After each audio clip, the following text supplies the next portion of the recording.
Good morning, everyone. It's your girls from Obscure Orations here with your co-host Taylor and Miss Dana. So Howdy. today we were going to have a special guest on. However, he has gone MIA. So unfortunately, we're not going to have him here to talk about his show, which was Fast Food Horrors, which I've listened to a few of, and they're actually pretty good. I did enjoy them. Yep.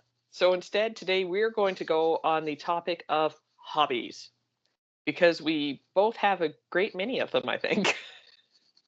Although, when Yeah. asked in the moment, we will stutter, stammer, and go, I don't think I have hobbies. Or at least that's how I am. I don't know about you. Right now, only one hobby is coming to mind, so bear with me. I was going to say, and I bet it's going to be cross stitching. Oh, maybe. Okay, so hobbies. So All right. yes, Taylor pointed out that I am a cross stitcher. I like to cross stitch. I find it relaxes me. I either put on a horror movie in the background, like for background noise, because then if something good is happening on the TV, my eyes will look up and I'll be like, yeah, he died, and then go back to stitching, right? Some of the pieces I create are quite elaborate. My latest creation was a giant swirly sunflower, which by the end of it, I had about 180,000 stitches in it. I mean, it was giant. I'm not even kidding you. Yeah, I was going to say it was huge. I saw it. It was big. It took me 16 months to complete, and I ended up having to have 2 thumb surgeries in the process. She probably would have gotten it done faster, but her thumbs went. Yeah, so between January, February, and March. Yep.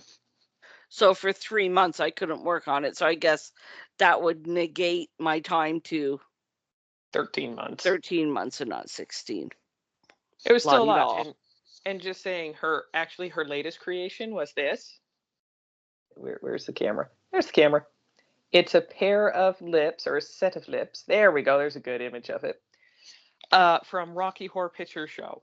And Dana did that up at my request because I gave it to my mom as her birthday gift, which she absolutely fucking loved and adored.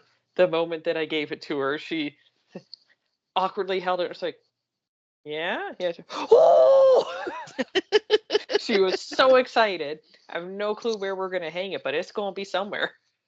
I wonder if she's going to put it in with her. Like, my mom, her life is Rocky Horror Picture Show. It is. That's why I made the lips. So she's got a bunch of stuff that I've gotten her over the years, and this is probably one of my favorite ones, just because it was handmade, number one. Number two, made by one of my best friends. And then number three, it's the lips, and it's in cross-stitching. It's just fucking fantastic. And number 4, my cat's DNA is woven into the thread. They will forever be with us. If cloning ever becomes a thing, we can literally just pull out the hair and go, here's a Zeus. Because, well, you know how when you're doing something and you think, God damn, I could really use a coffee right now. I put it down on the couch and I go into the kitchen to get a coffee, and I come back and my stupid fat cat is laying with a needle poking in his side. And I'm like, Zeus! So there's blood and hair in the threads. I thought some of that red looked extra red.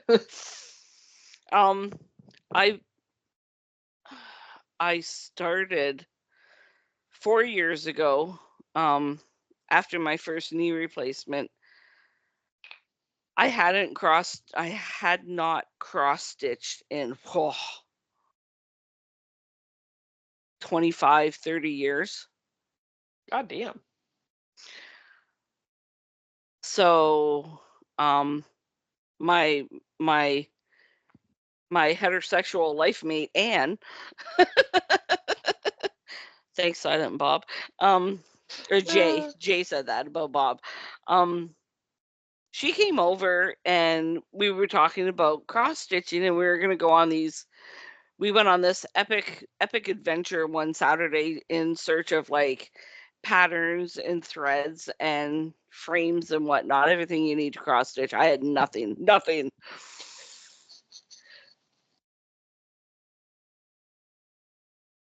We came home with, I had some Aida, which is Aida is the cloth-like material that you cross stitch on. Oh, okay. I had Aida, I had floss, I had needles, I had cards to wrap my thread around.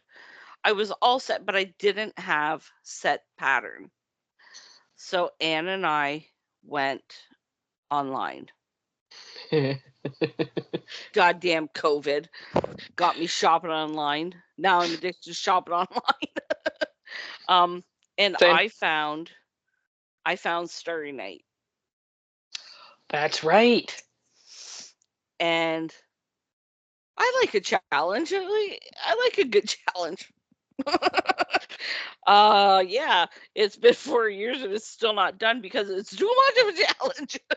No, the blues started to really get to me. Like, I mean, really get to me. Like, I was seeing the world through blue-colored glasses.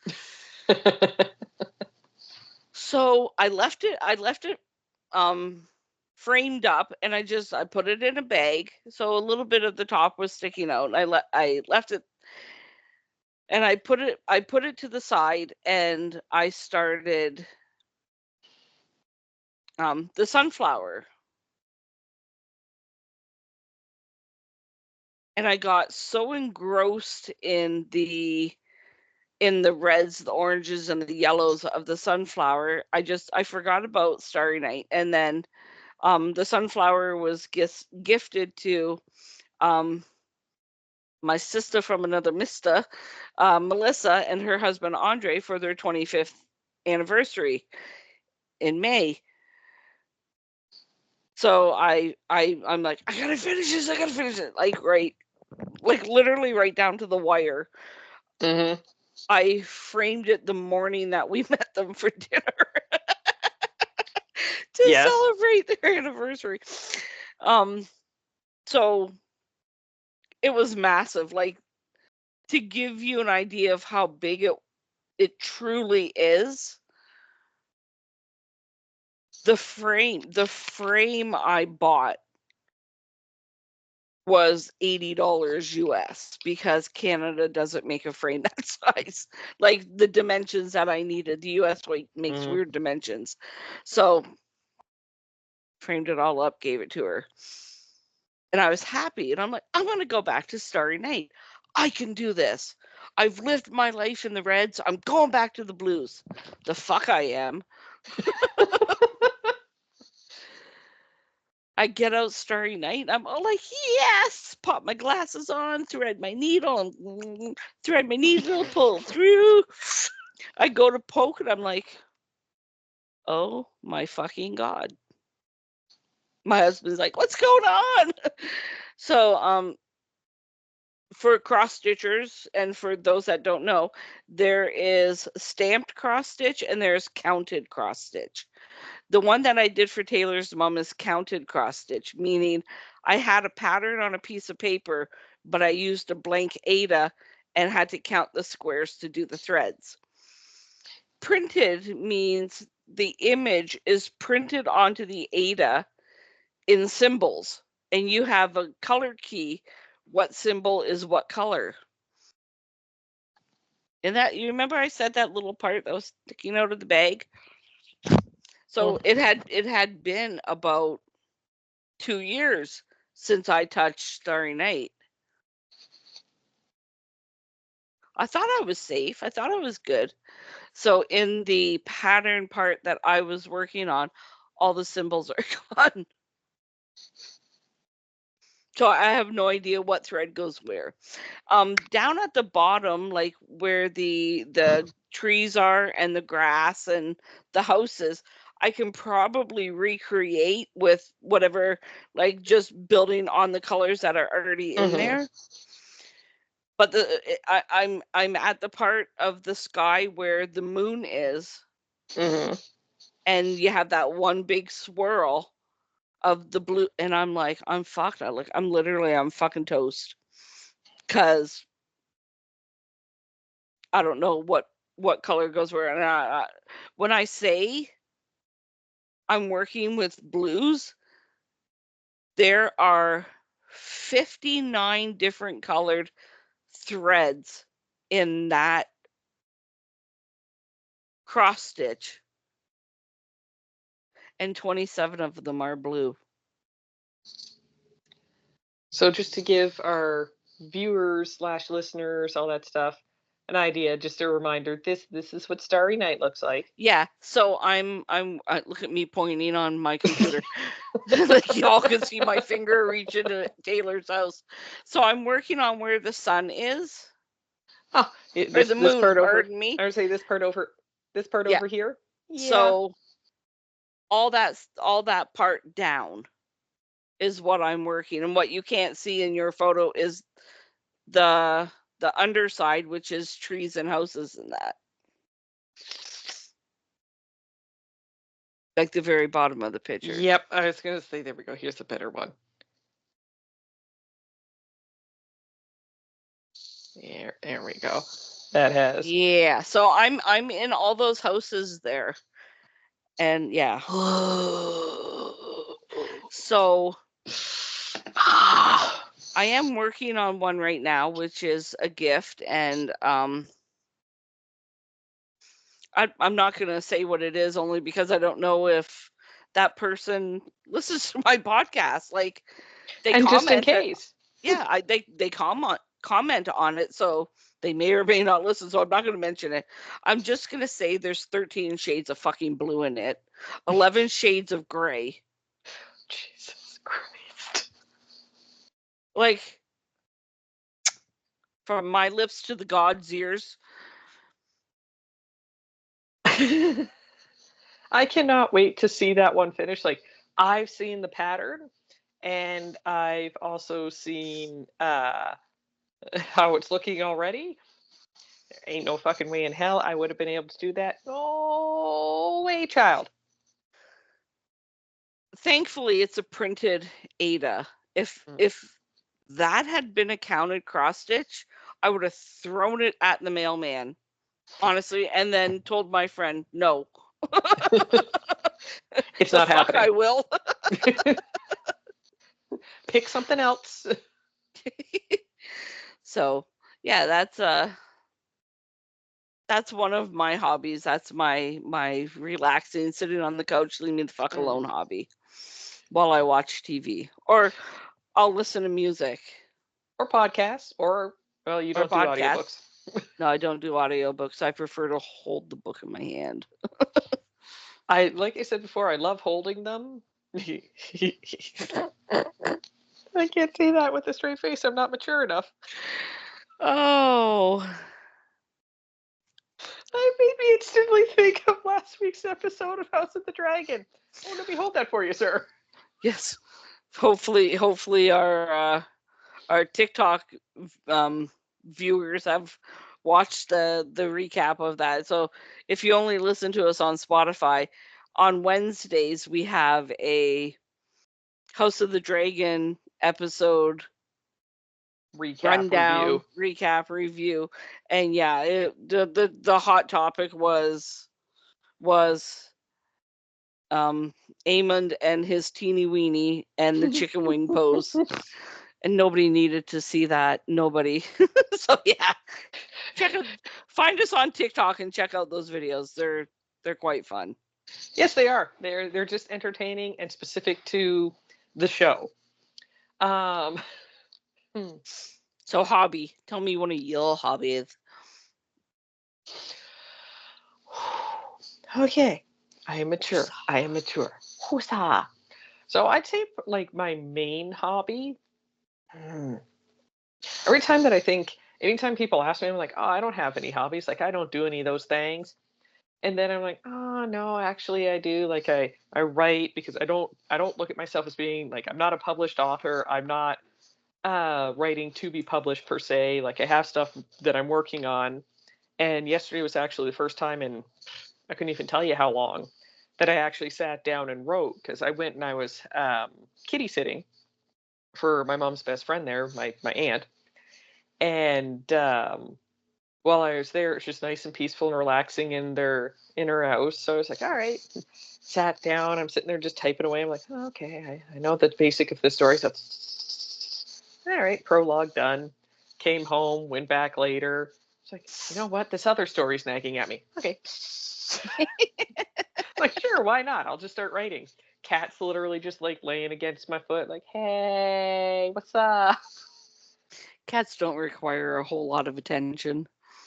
Just saying, this one was surprisingly needy. No. Like, she kept on coming over and headbutting me and being like, meow, meow, meow.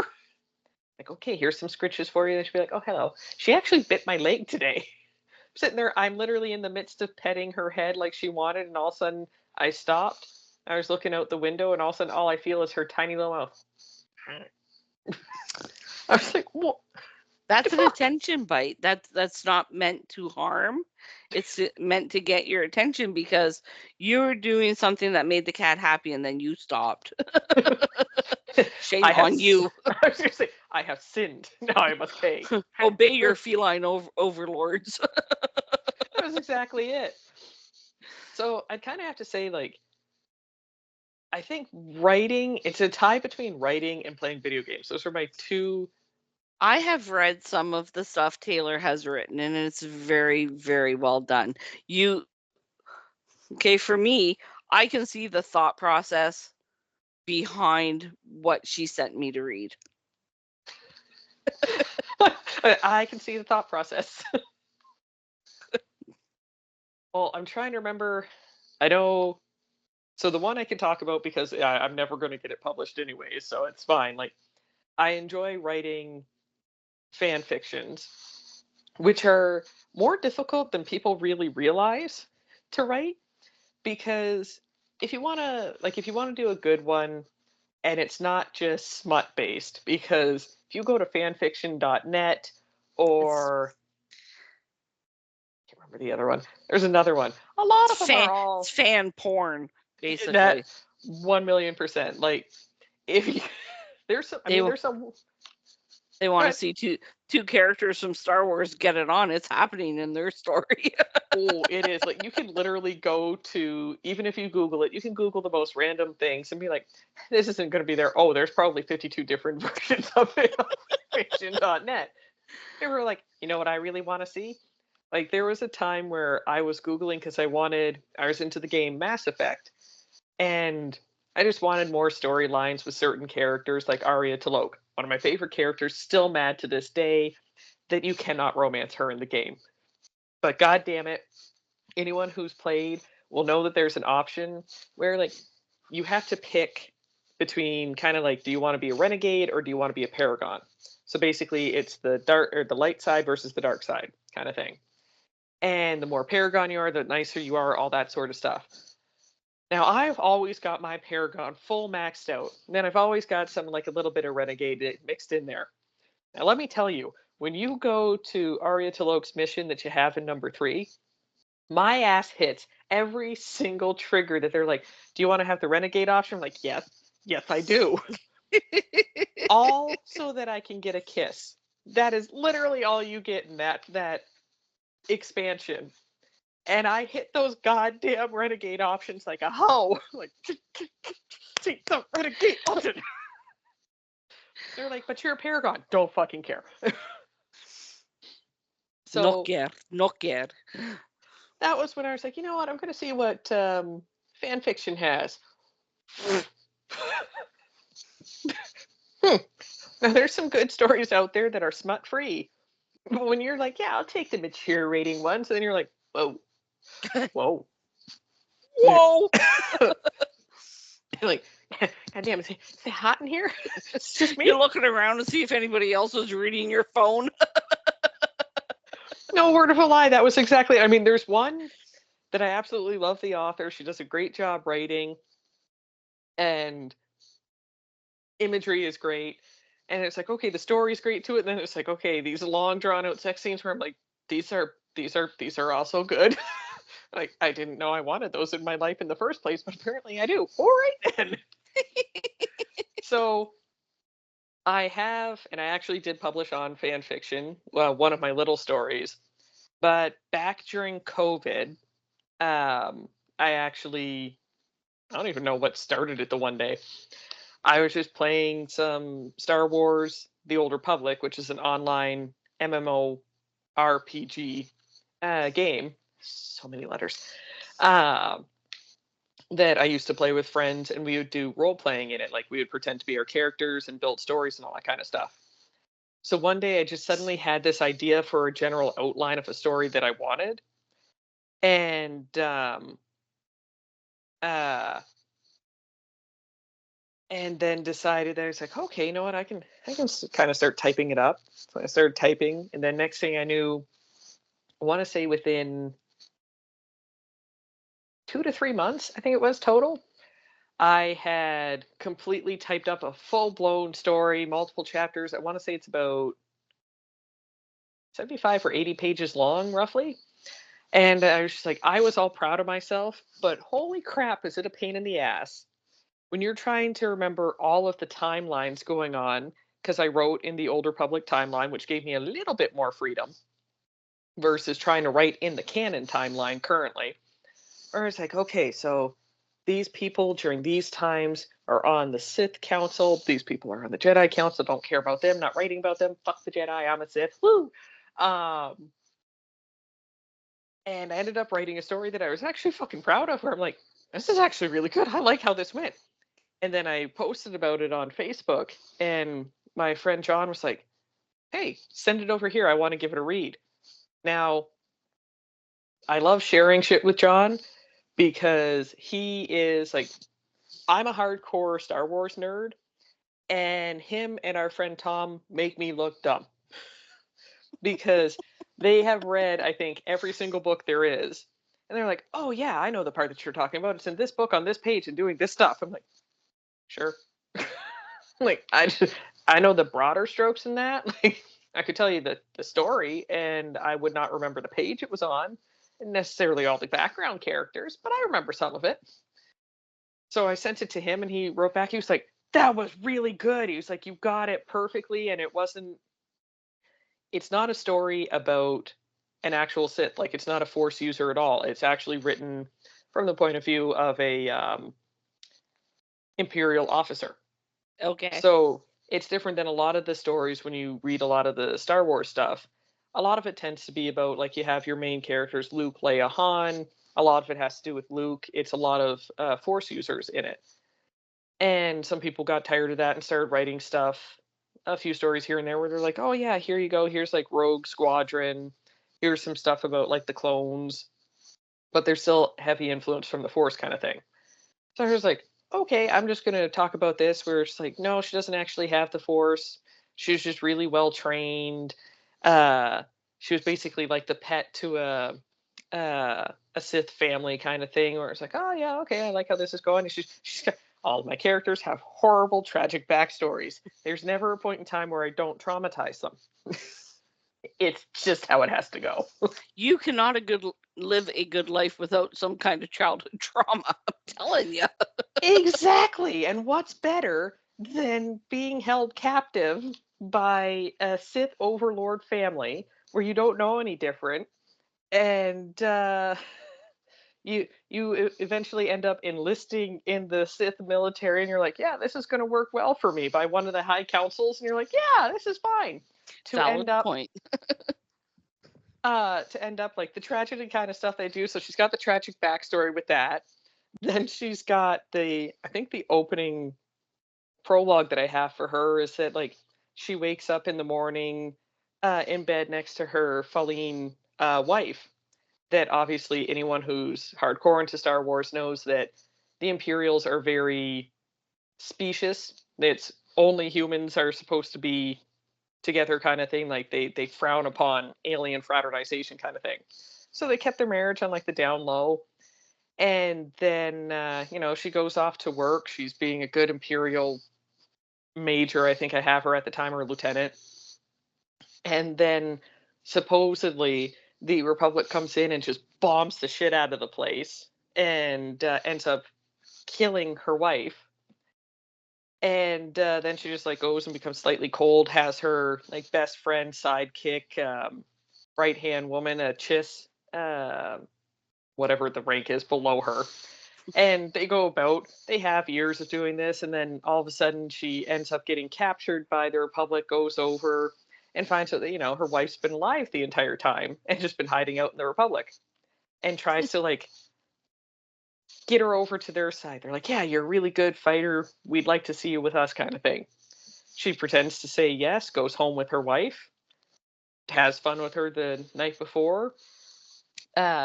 Next day That's goes fun with her. It's like we're keeping the show PG all of a sudden. Yeah, that's true. They fucked the night before. They're like, yeah, reunion.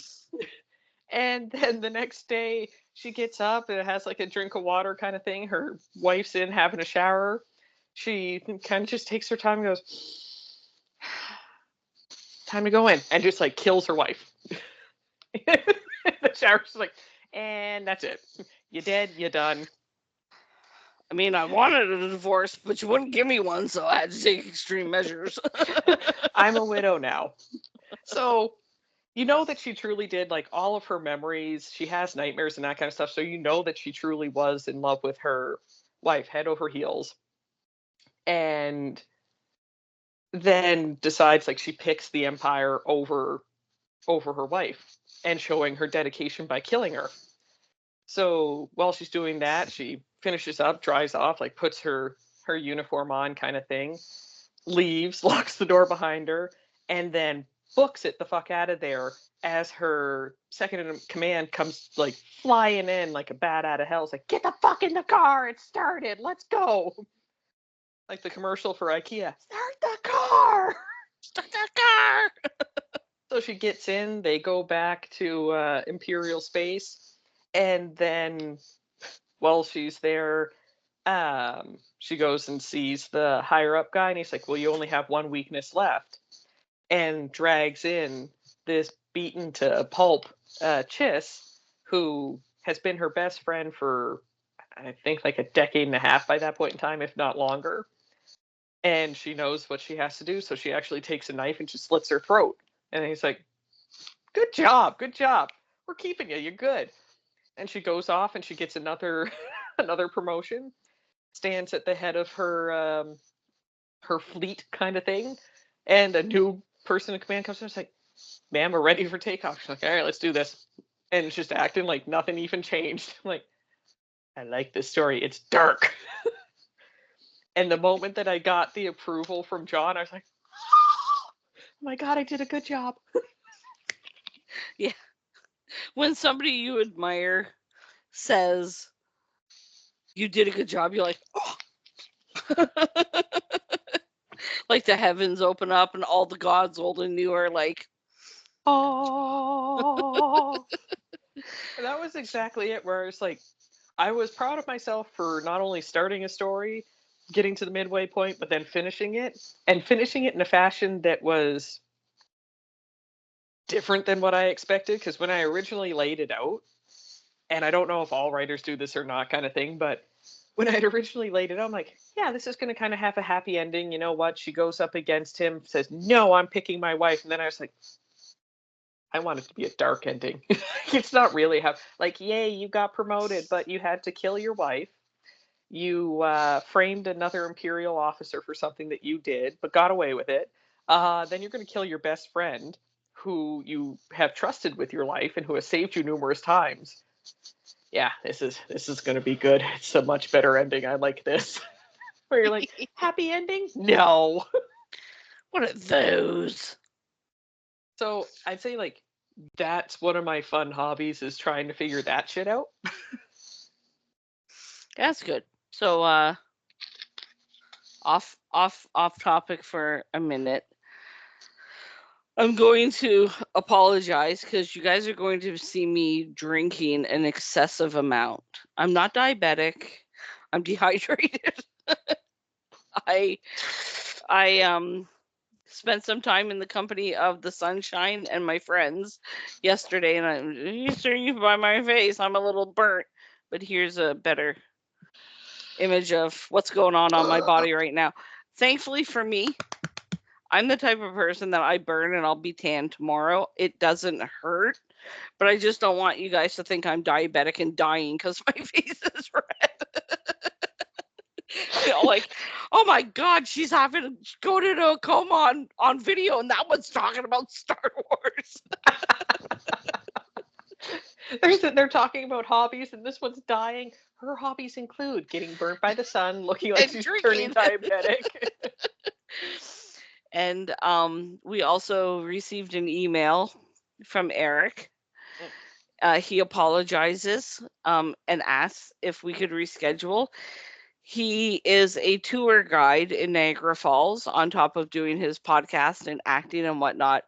And he said they have been like summer months. I get it. Super busy. And he's like, I blew out my voice. He's like, I can barely talk. And I'm like, dude, I understand. We can reschedule. So look forward to that one coming up sometime. I would say, yeah, when his voice comes back, we'll figure out the dates. It'll probably be. We'll. I don't know. Okay, listen. We will pencil in August 4th. Then, if we need to erase it, August 4th doesn't have any meaning to me. It's August 3rd that does, and that's the day my dad died. Okay. So I'm not sure how I would be that weekend. I mean, I just may be a blubbering mess on the 3rd and be okay on the Sunday, the 4th. So we will pencil them in for the 4th, and if I can do it, I can do it. We'll figure it out. We'll get you guys an episode and record it. Even if we have to, we'll record it ahead of time and we can have it post for the Sunday. Yeah. So, back to hobbies. Yes. Hobbies also include going off on tangents randomly. So, another one of my hobbies that I kind of just developed on my own and tinkered with and whatnot is photography. And I'm at the point in my Estella career where people are actually asking me to photograph weddings and paying me to do such. Isn't it amazing when you're like, oh my God, they want me to do this? So for the longest time, I focused on wildlife, outdoorsy, scenery, birds. I love birds. That type of photography. And then I did engagement photos for a friend and her husband. And then I was asked to do wedding photos for one of the PCs at work at that place. And and then I was hired to do my heterosexual life mate's husband's dad's wedding. So Andre's dad, Gil, or Pepe, as I like to call him, because I'm an honorary Chartrand. I'm part of the family. He said so. I did his wedding photos, and then I did 2 family photo shoots at Ojibwe Park, and I have a wedding in September that I will be photographing. And I mean, I've seen some of your pictures. They are gorgeous. And I mean, I'm blushing. You're red anyways. Like, can you tell I'm blushing now? Fling off my headset. Whoa!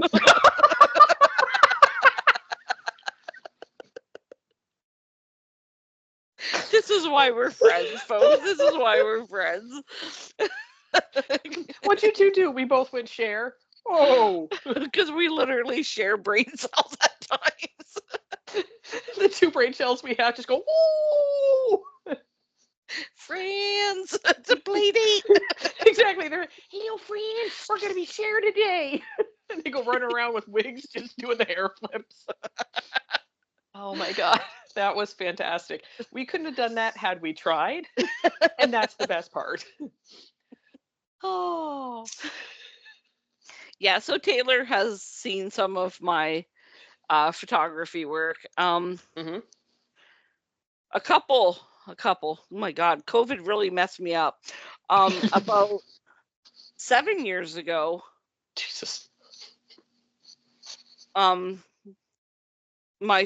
friends, my little circle of friends, when it was Christmas time, and I'm like, what do you guys want for Christmas? What do you guys want for Christmas?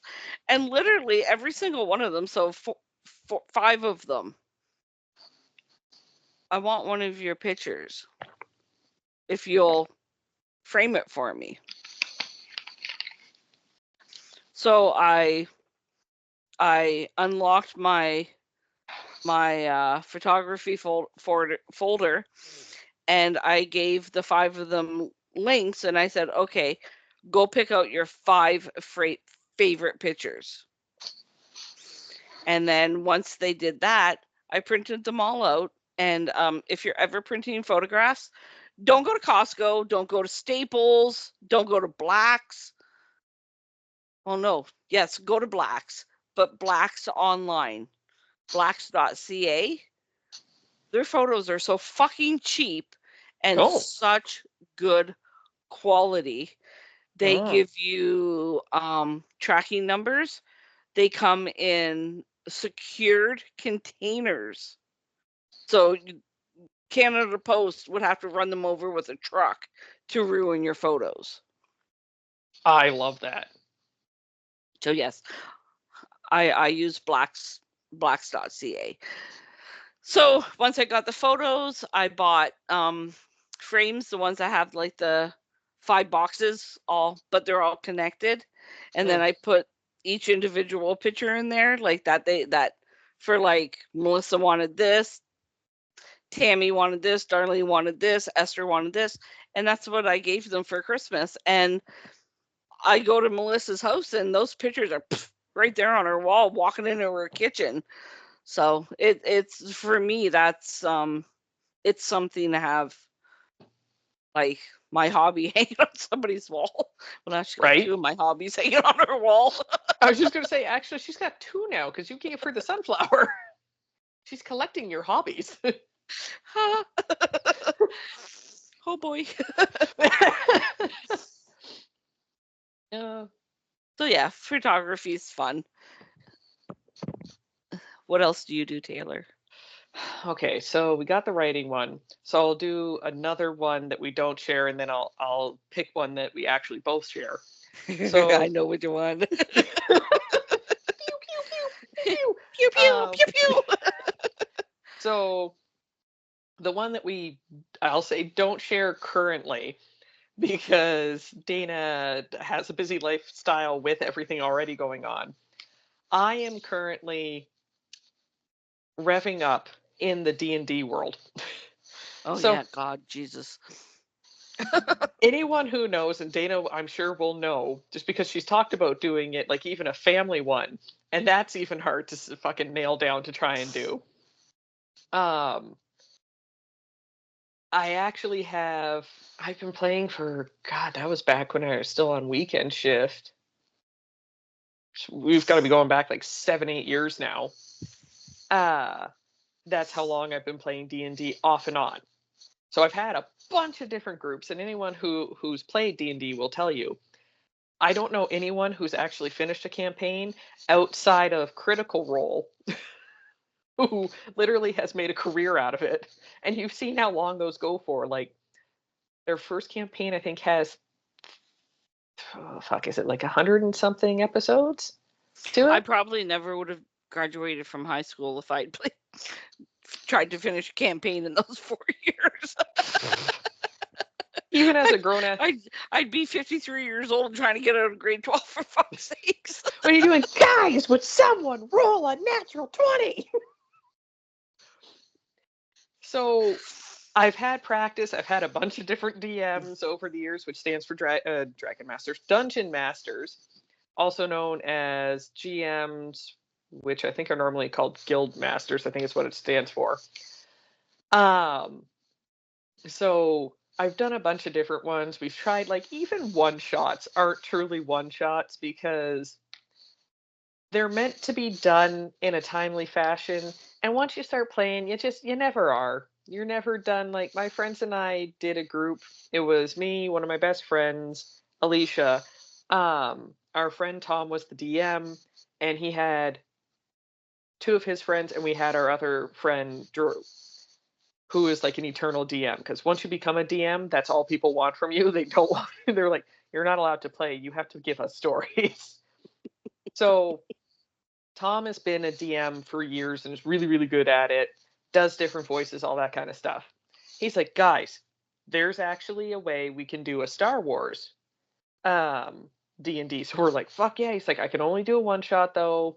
So make it like you guys are going to be level 18. Let's do this. We're like, sweet. We played from about, I think, 2 in the afternoon till 10. So a full shift. We did a full shift. It was either 10 or 11. So we did a full shift or overtime included. And we barely got out of the spaceport. Oh my God.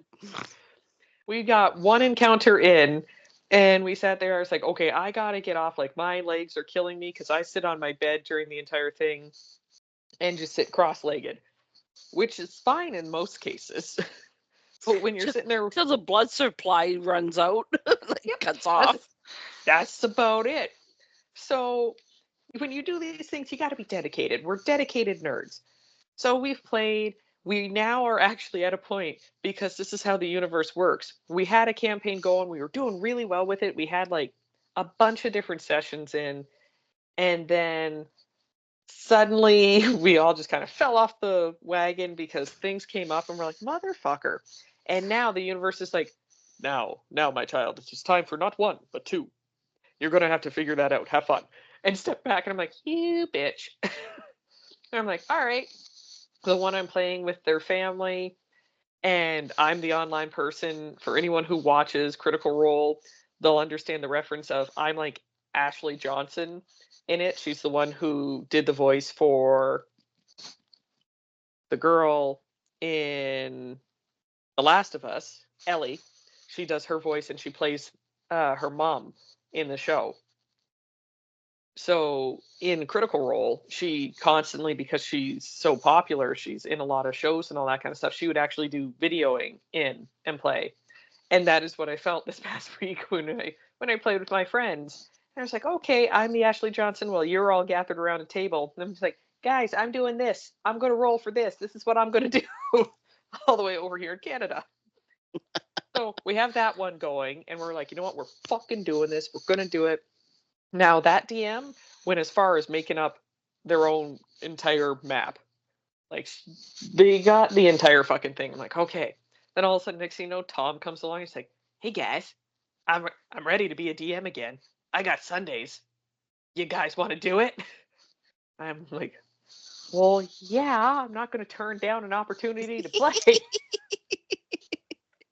So now we're sitting there. It's like, okay, so we've got to have characters created for this, characters created for that. My friend's coming up and she's like, hey, we have a thing that we want to do. We want to make a whole bunch of tiny bards. I'm like, oh God. All right, I'm in.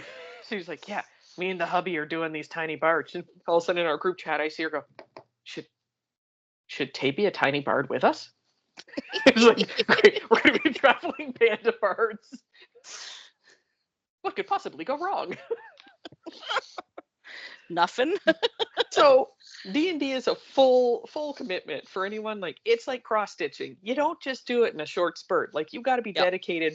My mom sends me texts where she's like, God, are you fucking done yet? I'm like, no. You know, D&D day goes for hours. 4 hours is the shortest session you're going to get. Anything above that is basically what you should expect. Like, there's not going to be a set time. I get that. I get that. Because when I get in the zone for cross stitching, exactly. My husband will put down a coffee and be like, "Drink this. Come to the table for dinner. Eat." What day is this? Who are you? You can't help, like, you get in the zone, and when you get, like, there's some days where you play a session. I'm sure you get the same thing with cross stitch, where you're like, you're not progressing as fast as you expect, and you're kind of doing like meh things. You're like, all right, yeah, we had a session of it. I didn't really progress very far. We went shopping that day, and there was nothing really exciting. And then you get other ones where you get full in the zone, and you're like, okay, we've had 5 battles, we've progressed, we've actually gone up a level during this. They're like, if you guys play a little bit longer, I think we can get you to the next level. And you're like, oh, at the next level, I unlock, and this will be the one that everyone wants, Fireball. Oh. That is legitimately the only thing anyone ever really cares. They're like, I want to cast Fireball. You're like, okay, but it is a small, like 10-foot by 10-foot room, and there's only 2 enemies. But I just got Fireball. It will kill you and the party with you. But I want to cast Fireball. Everyone leave the room so fireballs. leave the room so I can cast the spell. And you're like, okay, disengage, run away. So it's definitely, like, it's a fun one for me because it includes writing. Like, you get to do writing, role playing, you get to go out and be murder hobos. It's so much fun. Yeah, so agreed. Now for the one that we both share, which we've talked about multiple times, which is video games. As we're both just like, oh, the hours we've whittled away. And it's funny. People look at me and they don't think of me as a gamer. So I'm covered in tattoos. I'm a mom. I'm 53. They don't think of me as a gamer.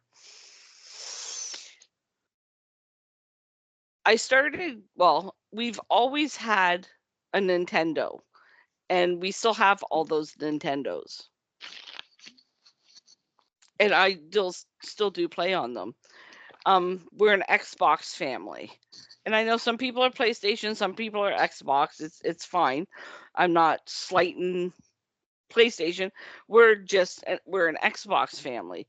So when the Xbox 360 came out, we got that Xbox, and my son was playing Call of Duty. I'm like, I want to play that. I think I want to play that. So I got an account, got a headset, plugged in, and you know how you can add friends on Xbox to play with? His friends, my son was like 13 at the time, I think. His friends added me, and we'd be playing, and I'd like fucking banging them off with headshots, and you hear like little Zach in the background, your mom is so cool. And there's my son, yeah. Because nobody wants to admit their mom's cool, right? Nope. Not until you get older. Then you're like, yeah, she's aight. She's aight. Yeah, she's good, ma. I keep her. But yeah. Taylor and I have played together. Yep, you guys have heard the stories of how she fed me to zombies. Any game that has zombies in it, I'm playing. Oh, God, yeah. Hands down. Zombies are probably, next to my family, the best thing in my life. I fucking love zombies. I got addicted to Left 4 Dead and Left 4 Dead 2. So when Taylor, like, we've been friends for a long time, but when we started like really, really chatting, and she was like, yeah, I play Xbox. I'm like, at home, I'm, I got you play the Xbox? So I have friends that hurt my sons. So yeah, basically. So Taylor and I met up to play. I think we were playing Left 4 Dead, the original. Yep, I think it was the original one. And she invited her friend. I am a fucking bitch. I'm gonna admit it right now. I'm a bitch. At least you admit it. That's the good thing. Like, you don't try and lie about it. You're like, yeah. So I'm gonna let you die. what I would do is I would run ahead of them. I'd find the safe room. Because, like, to complete each board, you had to get in the safe room and shut the door. I'd find the safe room. I'd load up on ammo, heal myself, and then grab another health kit, then go back out, wait till the biggest, ugliest zombie came by, which was in that game, the tank. Yeah. And I'd set off a car alarm. So it alerted all the horde. And I'd run back into the room and shut the door. Taylor and her friend would be like left out there to try and beat them. I was saying, and you gotta understand that these doors have bars on them, so you can literally look at them and be like, you're sitting there, all you can hear on my end, motherfucker, son of a goddamn son of a die, motherfucker, die, you bitch. And that's what you hear on her end. Zero remorse for killing her friend. Oh yeah, no, I don't care. I mean, if we're playing a co-op game and the four, like, usually we try to get like groups of 4. Mm-hmm. If we're playing a co-op game and somebody says, "Revive me," I'm gonna try to revive them if I can get close enough. But yeah, if she'll be the cause of their death. If the choice is save my ass or wait for you, I'm saving my ass first. And you can catch up when you collect your thoughts. Bye! I'm in the safe house already. And that's one of the things, you know what? I think one of the things that we'll have to do, I'm thinking once the House of the Dragon completes and we finish up our reviews of that, I think what we'll start doing is maybe playing some video games together and kind of do little reviews of that and how that goes, because for Dana's birthday, this is how much you know that we're gamers. I bought her I think it's a 3-month Ultimate Game Pass, yeah. Yeah, I think it's the 3-month Ultimate Game Pass, which will give her access to so many fucking games, which I will boast and like, woo woo, Ultimate Game Pass, because you get access to so many games. Like, even the new Call of Duty game that's going to be coming out is on that. It's on that. I already have it pre-installed onto my Xbox. Did you see the zombie clip for that one? I don't think I have yet. Oh, you should look that up. Dana's like, I know what we're playing. Suddenly Dana's That's the only reason why I bought the Call of Duties, is to play the zombies, the zombie Call of Duty. Yep, I'm a weirdo. I would say, no, I'm right there with it. Like, even, what the hell's the name of the one game? Red Dead Redemption, the first one, actually the Western, yeah. It had a fully planned out, full-on zombie edition added onto it. So you have the main game and then a completely different game where it's a zombie alternate universe, basically. Where you have to go around. Add-ons. They're so fucking, like, I wasn't expecting it. Then I saw it one day. I'm like, well, meh. I go, don't mind if I do. Into the cart you go. So, I mean, like, anything zombie, and we're both just there for it. Like, I love any of those games. Like the Resident Evil games, I think I have all of them. Or damn near all of them, other than I think the newest one. So I think that's the Village is the only one that I don't have. And those ones, you just, like, again, you go around, you're shooting things, and you're like, die, motherfucker, why won't you die? And I swear to God, I don't know how, but every time, so I used to play Resident Evil 5 with my best friend in high school. And her and I would hop on probably about once a week or so, and we'd be playing it. And I don't know how, but I swear to God, every single time, it didn't matter if I played Chris or I played Sheva. I preferred Sheva, she preferred Chris, so that was normal. But once in a while, we'd switch just to test this theory. Those fucking zombie dogs only ever went after me. I shit you not. They knew your scent. They knew for sure. Like, even, we thought the one day, she was like, okay, here. Tonight, you play Chris, I'll play Sheva. And she was like, they'll probably go around you and come at me. Nope. Like usual, this is her. I'm over here. She goes in front. The dogs go whoop and straight to me. I'm like, are you fucking kidding me? She's dying on the other end of the call. Like, what is happening? I'm like, I don't know. I don't know.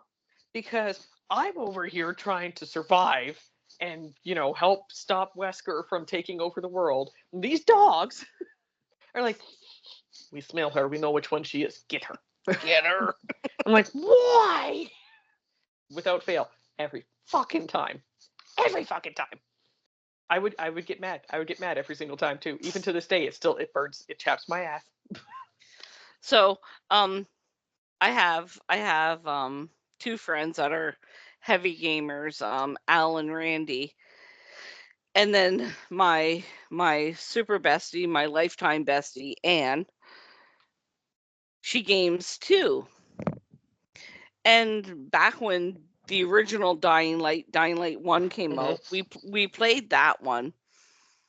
And it was fun. I really enjoyed it. But then during COVID, Dying Light 2 came out. So, hear my words. During COVID. I like that. Hear my words. Note the timeline. Anne and I would text each other, and she would be like, do you want to have a gaming session tomorrow? But yeah, I'm up for it, because it's not like I'm going anywhere, doing anything. So I put the cross stitching away. So like we would literally, like, this is how we planned it. Okay, so go through Timmy's drive-through. She would go through Timmy's. I would just drink the coffee from the pot. She would get like 2 large teas and have them set up, and a muffin or like a breakfast sandwich, whatever. And we would meet by 9:30 in the morning. Headsets on, Xbox on my husband's 80-inch screen TV because COVID, and he couldn't resist. He's like, we need a bigger TV.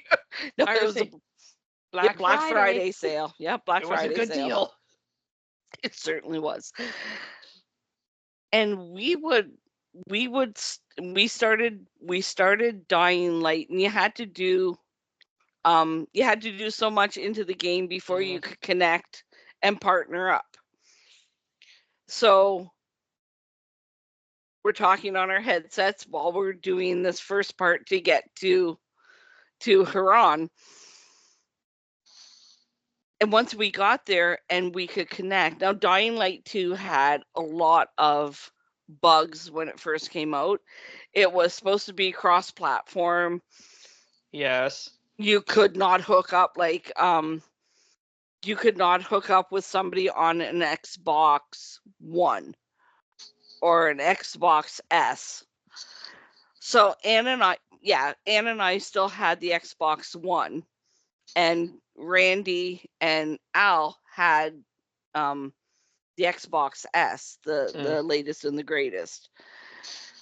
So we couldn't hook up with them. So it was just Anne and I playing, and we completed the game. And because it's story based, you can play the game multiple times and have a different storyline, right? Because it's all based on the choices you make. So I had a book beside me with a pen, and whenever we got to a part in the storyline where we had to make a choice, are we going to save them or kill them, I'd write it in the book what we did, so that the next time we did a run through, we did the opposite to get to. Yes. By the time we were done playing Dying Light, summer came around. We don't usually game a lot during the summer.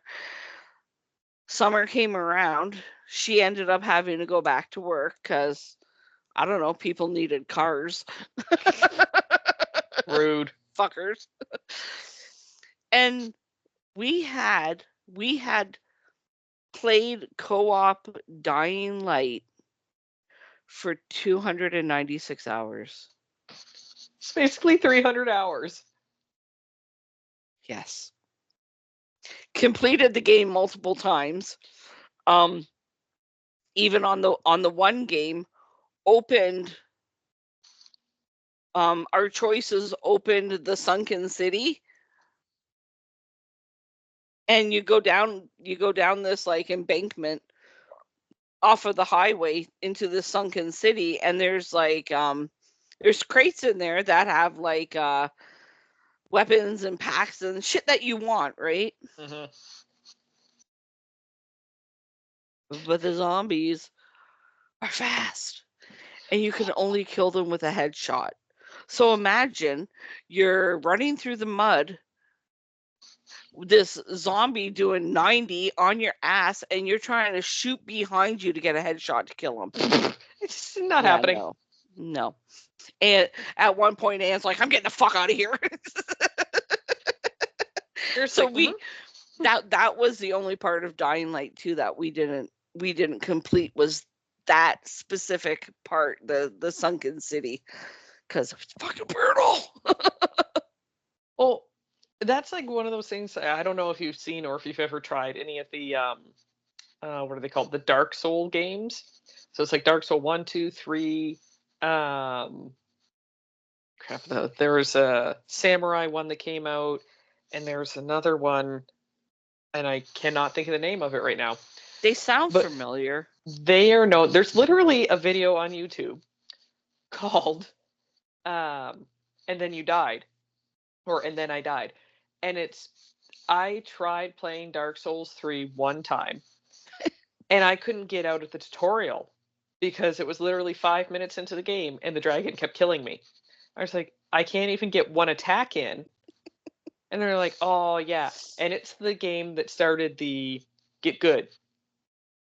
So for a while there on social media, all you saw were people going, get good.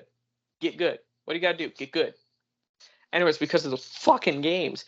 You watch people playing it, and you're like, how the fuck you get good like that? And they're like, yeah, it takes effort. You got to get good real fast. Yeah. And I don't have the patience for games like that. I don't have the patience to get good. Nope, I ain't getting good. I am in it like, I am the type of gamer where I am in it for storyline, excluding zombie games, because a lot of zombie games don't have storylines. The whole point, the story is you go and you kill zombies. It's survival, basically. And that I absolutely love. So, but for the most part, my favorite games are always story-driven games, like where my choices impact the outcome of it. Yep. And the first time that I ever experienced that was way back. So I've been an Xbox person since Xbox the original. And even for that, I was a little bit late coming into the consoles, because growing up, I used to watch my father play PC games all the time. Yeah. So I saw him play like Duke Nukem 3D, where it's like, damn, I look good. Oh yeah, I need to take a piss in this urinal. And those were cool. And of course, also the pixelated strippers that were there, where you could literally give them money. I can still remember my mom coming in and not knowing that was a thing. And by this point in time, I was already grown and I was playing by myself. And she came in and she was watching. She's like, God, these games make me sick. Just like the motion for her makes her sick. And I was like, oh, watch this. And Duke will literally take out like a $20 bill, give it to the stripper, and she'll open it up, and pixelated tassels will come out and start flinging about. And I laughed so hysterically watching Mama's face as she went, this is what you were playing as a child? I'm like, yeah, this is what my dad used to play all the time. She's like, what the fuck? She's like, yeah. And then I said, wait, watch this. And I shot the stripper and exploded her. And then an alien comes out and is mad. She exploded the stripper. You see money flying everywhere. This alien comes out and is like, "Whirr!" I found it hysterical. Mama sat there and she's like, I can't with you, and just left the room. I was like, but it's so much fun. Hey, I got called a bad mom because I let Brendan play GTA 5. Yeah, none of the Grand Theft Auto games are meant for kids at any point in time. I figured he was 12. He was good. Oh, God, yeah. I think I was about Son, if you don't know what a horror is by the time you're 12. You know what? He's from the generation of Google. He knew. He's fine. Oh, I know. So like I said, I was raised a PC gamer. Like everyone would have thought, like you would have bet money on the fact that I would have been a PC gamer, just because that's all I watched growing up. But instead, I actually turned into a console whore. So I mean, I still have PC. I don't really like to play it all that much, but I have it. But then I also have my Nintendo Switch, which one of these days we have to actually remember to add each other so that we can do things like Overcooked and be stressed Yes, together. because I finally bought it and downloaded it, so it's on my Switch. Just waiting. Just waiting for us to be still. Why won't you get the meat? I keep throwing it at you. Get the fucking tomato. Why is there a pickle here? So for me, the first time that I experienced a game fully on my own, I hadn't watched my father play it, and it was a Star Wars game, and it was story driven. And it is honestly one of my all-time favorite games, probably is my all-time favorite game, is Knights of the Old Republic. So it's made by the company BioWare back in the good old days. And it is a choice-driven game. You go from light to dark side. Your choices impact whether you're light-sided or you're dark-sided. So everything changes. And it was the first game that I had seen where you could have different endings. Oh. So depending, I mean, again, it was a simplistic version of it, but when you got down to it, when you got to the end, you had to make your choice. Do you save Bastille and bring her back to the light side with you? Or do you go, hey, I like what you're offering. I'm going to be a Sith Lord again. And you go up, you take over the Empire, and then there's just this literal armada of Sith warships flying through. And you're just like, oh, this is really cool. Or you have the good ending where you're like, okay, everything happens. There's like celebrations in the streets. Everyone's like, yay, we're free. The Sith didn't win. You're like, yeah, I'm awesome. And it was the first time that I got to experience that, where even like if you didn't have, like when you created a different character, different dialogue options come up whether you're male or female. Different dialogue options come up if you have high enough persuasion or not. So that was the first time that I really got to experience that. And I was like, I like this. I like this. I like this a lot. I do. Suddenly I was like, oh, I want all games like this. This is my future. Yeah. I'm like you. I like the story-driven games. So for you, my favorite is obviously Knights of the Old Republic, known also as KOTOR. Second favorite is Knights of the Old Republic 2. I love that one, even if it was unfinished. So what about for you? What's your favorite one? It's like picking your favorite child. You're like, shit, they're all gonna know.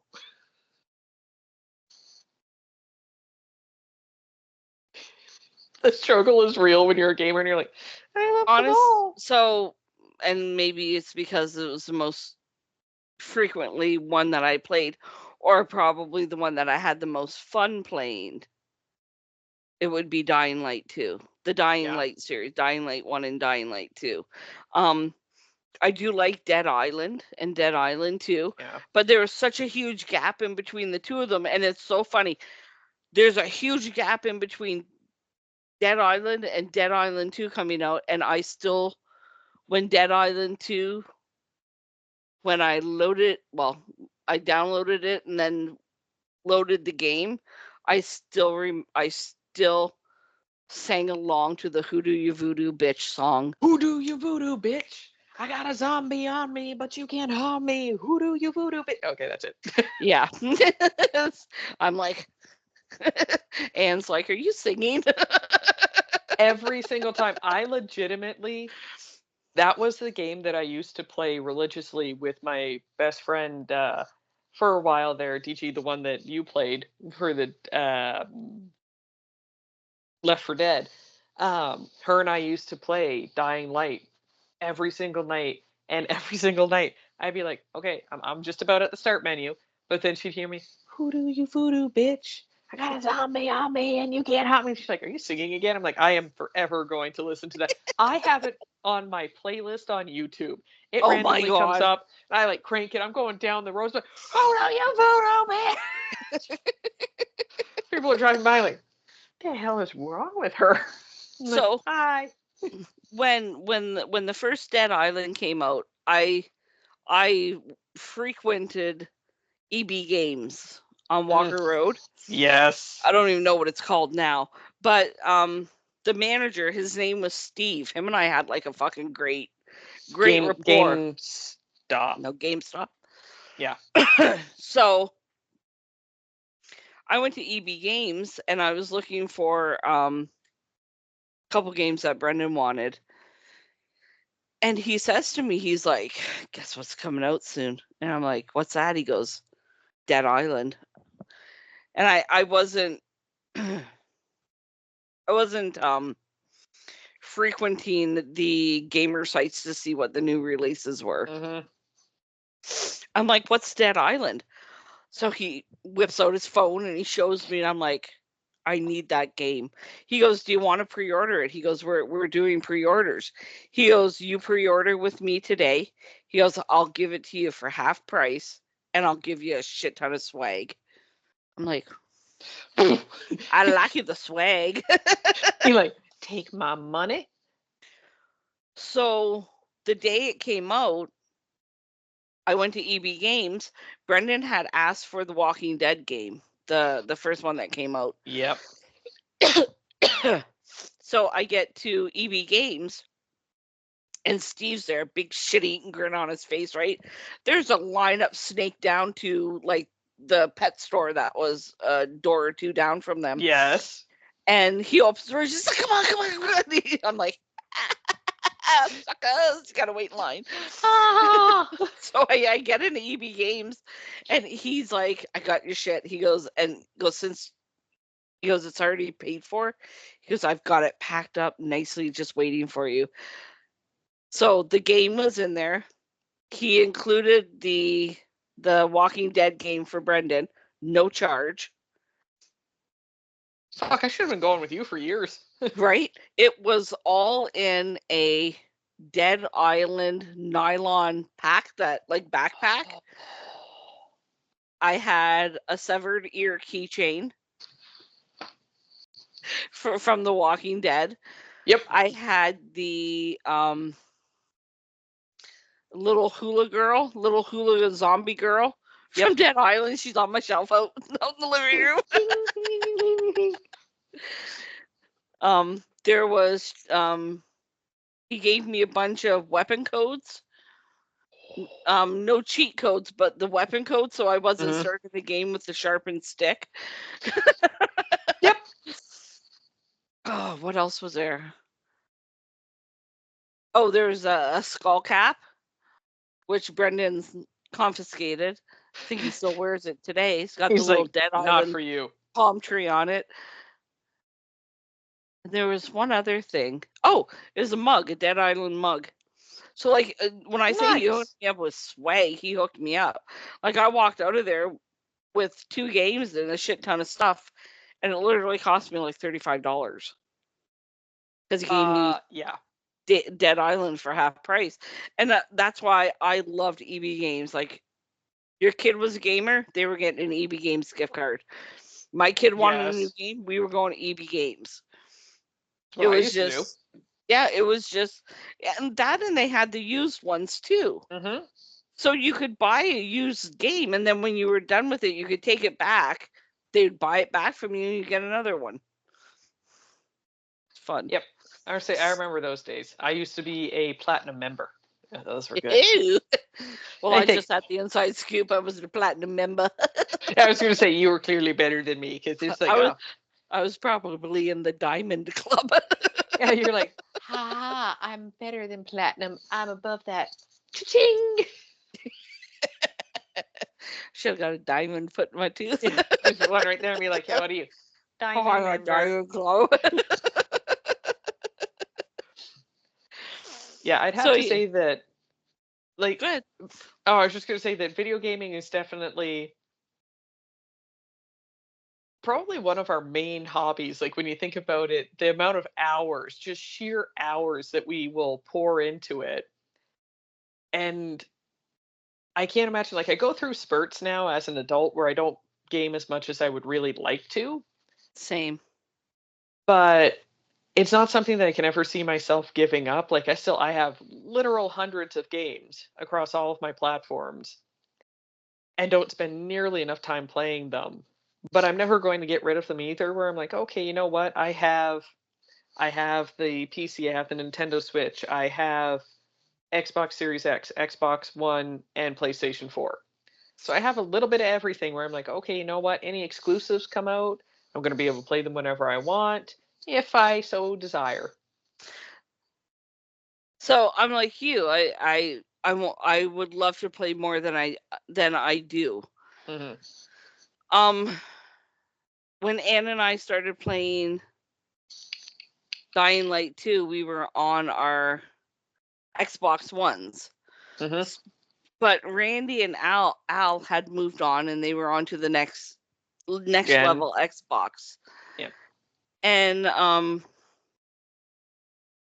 even though, like I said before, they had all them problems with cross-platform, we couldn't ever hook up with them, so it was just her and I playing, right?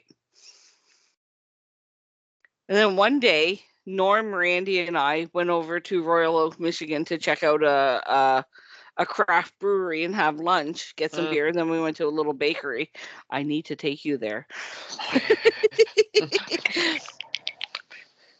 And on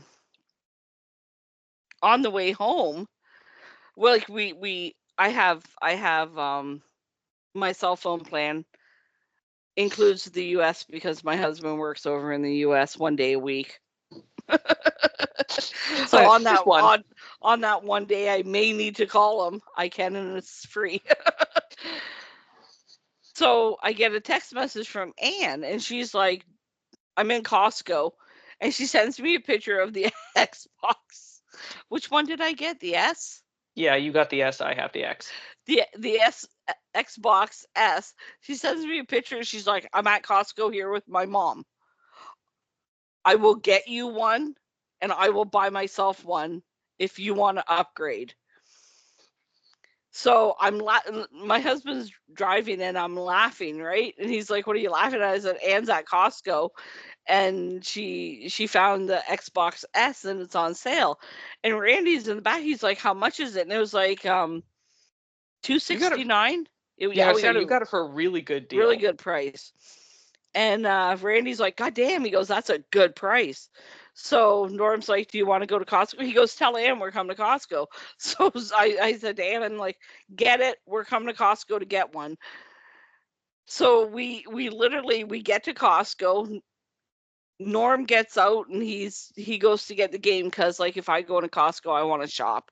So I'm like, just go in and get the system and come back out. Leave me. Don't bring me in. We'll be safer that way. So when he gets there, he sees Ann, and she's sitting in the food court with her Xbox on her lap, waiting for Norm to get through the checkout. So as it was, my husband ended up buying me the Xbox for my birthday because it was like, what, a week or two before my birthday in March. Yeah, I want to say yeah. Yeah, and he's like, well, you haven't told me what you wanted for your birthday, so happy birthday. And I'm like, you're like, best gift ever. I was going to say, you were so freaking excited about it. And I was like, meanwhile, I was still sitting there. I was at the time still at the Xbox One. It took a while before I got the Xbox Series X because I waited for my birthday.